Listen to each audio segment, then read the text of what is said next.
pichekla mana madom sagatli manglan ama pairakkhigani ai sunongma atiyada ining tamna nakhoi gumna chekla sa ho maning tamna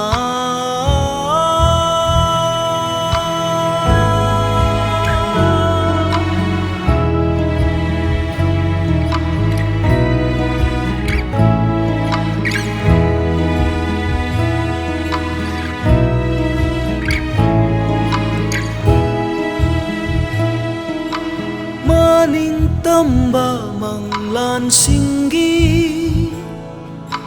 marakta chenthari wakhal khoi shaunaba pukning gi sahumda ira nari thawai maning tamba manglan singgi marakta chenthari wakhal khoi shaunaba pukning gi sahumda ira nari thawai pairakhigani ai sunongma atiyada ini tamna nakhoi gumna chekla sa onde yok pichekla mana madom sagatli manglan ama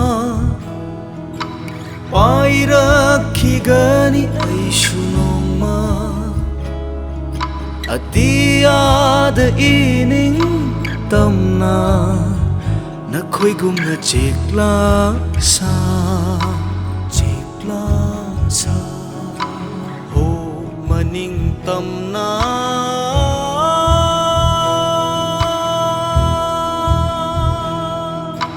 pairi basa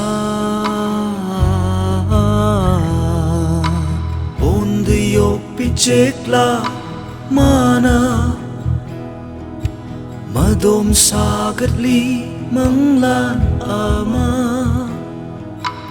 onde yok pichekla mana madom sagatli manglan ama